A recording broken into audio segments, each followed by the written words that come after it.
con. On cause pas quand on a le canon de mon gun dans le trou de son nez. On chie dans son froc.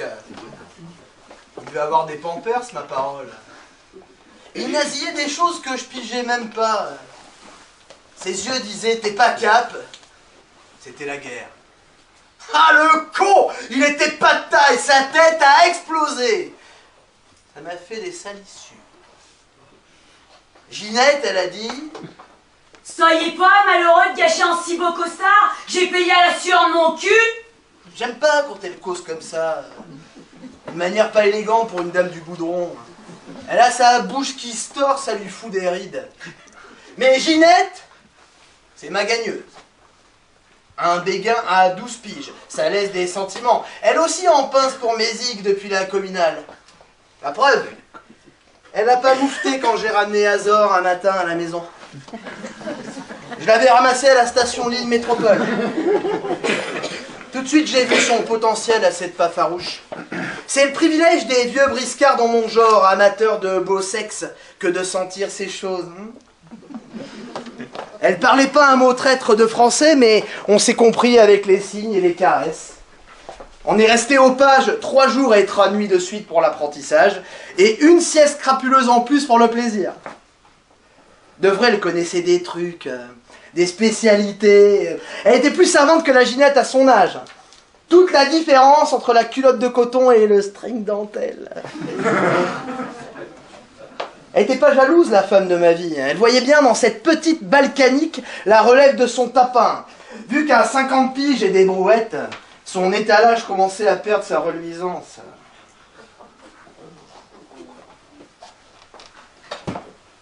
Tu t'es regardé des fois? Ses habitués à Ginette, c'est comme qui dirait mes rentes. Mais les années s'entassent, chaque année une de plus, devenue pépé désormais. Ils font comme moi, c'est pas toujours le drapeau au haut du poteau. Hein. Même la caresse à la Ginette, des fois, elle y peut que dalle. Mais pour la consolante, Ginette, c'est une sainte femme. Tu vas prendre ton pied intellectuel, mon chou. C'était sa formule classe à la Ginette. Qui leur racontait des cochoncetés à l'oreille tout en frisotant leur artillerie à la réforme. Alors comprenez que la Azor, c'était comme qui dirait une razzia sur une mine d'or. Une nouvelle boutique avec des néons qui clignotent, des nouveaux pigeons à plumer. Ici, on baise sans honte. On soulage la misère tout court, le veuf, le rebeu, le crépu, le mal bâti et j'en passe, des palanquets de barjots. Gentil comme pas deux, la Azor. Et surtout un petit prose qui faisait se radiner les routiers jusqu'à 300 bornes à la ronde. Une nuit, j'ai même compté jusqu'à 22 semi-remorques qui attendaient leur tour. Ah, fallait pas la pousser, la Ginette, hein, pour grimper dans les cabines à ces messieurs. Elle tortillait son petit cul, là, quand elle montait dans la caisse. Tu m'étonnes s'il est précoce, il devenait liquide recta à ce spectacle. Besogneuse, en plus de ça, dure au mal, bectant des nuts, économe, en somme. Mais la Azor, elle picolait. Elle descendait, malgré son gabarit de crevette, une bouteille de vodka chaque nuit. J'aurais dû me méfier. C'est vrai, l'inquiétude, ça vous vient, on s'y attend pas. T'as la boulette qui se scotche à la glotte, peur de tout perdre alors que je commençais à devenir raisonnable comme un rentier. Plus question de claquer l'oseille comme une truffe dans les canassons, les grolles en cuir. J'ai ouvert un plan épargne-logement pour nos vieux jours, à Ginette et moi. Hein. Je lui disais, on change de catégorie, ma poule. Fini les pismards de quartier, on va ouvrir un Coxy Market du cul. Des fois, on en causait de ce rêve de bungalow. Hein.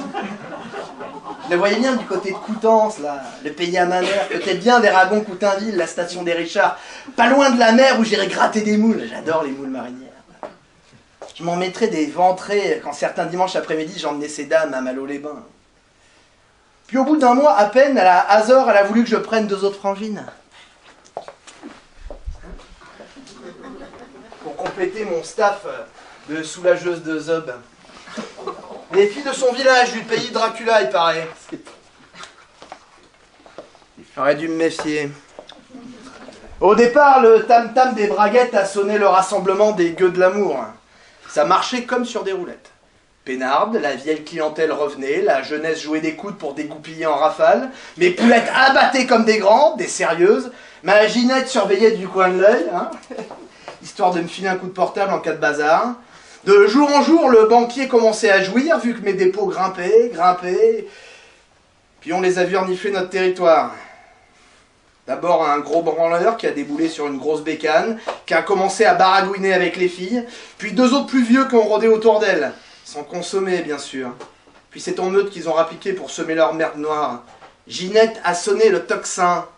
Il faut que tu te fasses respecter si t'es un homme. Ils voulaient piquer mon capital, ces voleurs, ces fumiers, ces voleurs de poules. J'étais pas d'accord. Un pote m'a glissé un Desert Eagle dans la pogne. Parce qu'il te faut du gros calibre. Tu vas pas te faire emmerder par des nuisibles de campante. Ou d'ailleurs, c'est la guerre, je te le dis. Et avec ça, tu vas transformer le trou du cul en étoile des shérifs. Rassuré par ce gros gun, j'étais fin prêt à défendre mon entreprise contre la délocalisation. Ce fut à partir de ce jour que j'ai commencé les planques dans ma kangou flambante. J'aurais dû me méfier. Les rats ont commencé à semer la panique parmi la clientèle. Les filles avaient la pétoche d'aller au casse-bite. Un beau soir, j'ai débarqué au milieu de la guerre. Disons plutôt que j'arrivais après la bataille. Puis, envolée ma volaille. Plus de Ginette, plus de Hazard, plus de Pona, plus de Hurette. Le parking vide comme un estomac à jeun. Plus de camions non plus. Un gros Cherokee a pilé à 10 mètres avant de repartir sur l'échafaud. Un rat a largué un paquet animé. Putain merde. Ma Ginette. J'avais reconnu ses fringues malgré les déchirures parce que la tête avait morflé sévère. Je l'ai prise dans mes bras, j'avais presque envie de chialer. Elle pouvait pas jacter, plus de dents devant, les lèvres en boudin entier, les yeux dodus comme des œufs, des mots bullés sur les lèvres. Ah, j'ai bien de la misère, je comprenais. Qu'est-ce que tu dis? GG tulé, c'est ça? GG tulé, c'est ça? Ouais, je vais pas me gêner.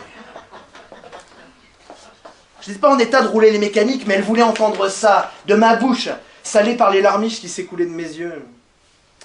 Bouleversifié le Gérard. Et rageur, très rageur. En résumé, j'étais dans la merde. Avec ma vieille môme sur les bras et mon nouvel outil de travail dérobé. J'étais victime de capitalisme sauvage, d'une OPA hyper hostile de la part de bandits d'anciens cocos de l'Est. Des féroces, des fumiers. On s'est mis au vert. La Ginette s'est requinquée, inoxydable linou. Mais sa tronche avait tellement pris de coups qu'elle n'est pas revenue comme avant. On aurait dit un autre modèle de la gamme, mais en plus bosselé de la tronche. Pour sa récompense, je lui ai dit, tu vas prendre des vacances, on va aller au Tréport. On a des économies. Elle disait qu'elle allait manquer à ses vieux clients qui risquaient de se tirer chez la concurrence, qu'en période de chôme-du, il y avait des radasses, des indépendantes qui cassaient le marché de la chair. Et au bout de 3 semaines de douceur et de câlin, elle a repris le taf, surtout pour son moral pendant que j'échafaudais la riposte. J'avais bien l'intention de récupérer mes 3 Moldaves. J'aurais dû me méfier. Un soir que j'échafaudais, une armoire Blackos embagousée s'est pointée en me disant que Madame Ndegom voulait qu'on cause de la situation. Il expliqua que Madame Ndegom était la taulière des black putes du Nord-Pas-de-Calais. Il dressa le tableau des désordres causés par les rats. Le gang qui maquait les noireaux d'importation, les moukers et compagnie, était aussi la cible des rats. Des rats qui grignotaient leur territoire, qui s'installaient dans leur fromage et dégommaient les petits et moyens commerces du plaisir, le leur, le mien et les autres. Il me donna rendez-vous pour le lendemain. Je voyais le coup que les blacks allaient me proposer un deal pour dératiser le secteur ensemble. Ça n'a pas manqué. Madame Ndegom jouait la reine des abeilles au milieu d'un tas de chiffons bariolés. Elle portait une choucroute en tissu sur le crâne, complètement bouffie la vioque. Mais des yeux qui fusillaient et une voix qui te faisait trembler dans ton futal de petit merdeux. 4 mecs super beaux et baraqués l'entouraient. Elle a été directe au but. Si t'es d'accord, on fait le ménage. Signer l'alliance, il a fallu que je bouffe leur saloperie épicée. Mon bide a fait des bons pendant 3 jours. Elle me rencarda, le rat-chef et la bande habitaient dans plusieurs pavillons d'un lotissement à cadre friqué. Fumier, putain, avec mon blé. Le chef, c'était l'homme à la moto. Avec les blacks, on a repéré la zone et leur manège. Puis les hostilités ont démarré. Premièrement, les 6 4x4 des rats garés dans l'impasse ont été flambés comme à la Saint-Sylvestre à Roubaix. Facile pour nos ch'tis Kaira. Moins fier à pied, un rat. N'empêche, après, ils sont devenus plus que nerveux, plus que rendus méchants. Deuxièmement, on les a eu au cul, des super glues. Et comme j'avais pas l'entraînement, un soir, il y en a un qui m'a rattrapé, alors il a pris ma bastos dans son trou de nez. Obligé. Une chance d'en réchapper, mais ça n'a pas suffi. Le lendemain, ils m'ont chopé à l'entrée de l'Équin et m'ont sorti de la Kangou. Le gros, il jouissait. Il avait la bave aux lèvres comme une belle mousse de Jeanlin. Je m'étais dit qu'on n'était pas de taille pour lutter contre cette bande du pays des buveurs de sang. Pour une fois, j'avais vachement raison. Ils allaient me pomper le sang jusqu'à la dernière goutte. Lentement, pour que je sente bien la douleur profonde. La mort qui s'approche à petits pas.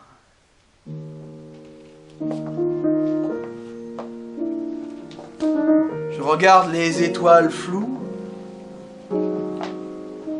L'eau du fossé coule et pénètre par le col de ma chemise, glacée. Même plus mal.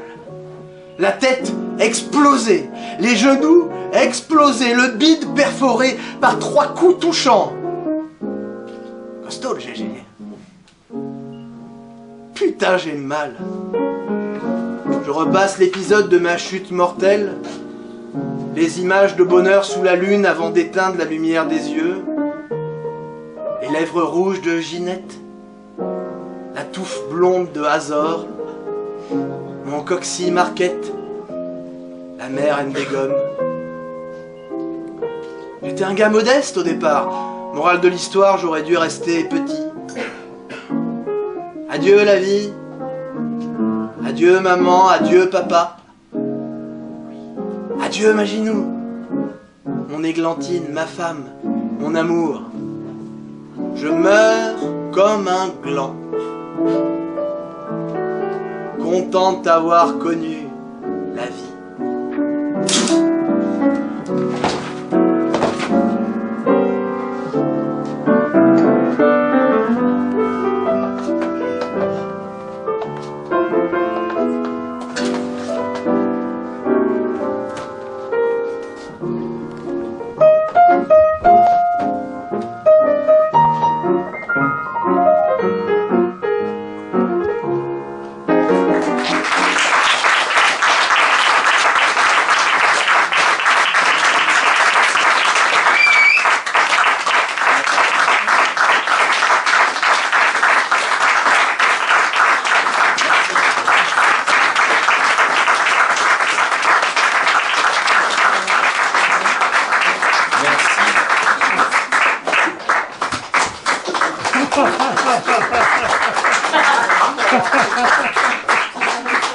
On peut dire qu'on le rappelle.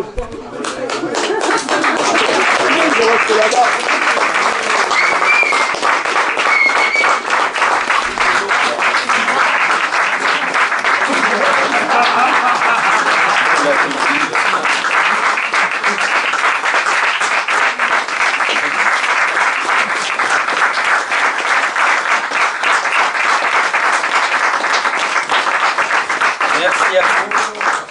Merci encore une fois à Pierre de nous accueillir pour ce soir. Donc là, il va y avoir une petite manipulation et vous allez pouvoir voir la projection d'un court-métrage réalisé et écrit par Max en référence à Quai des Brumes.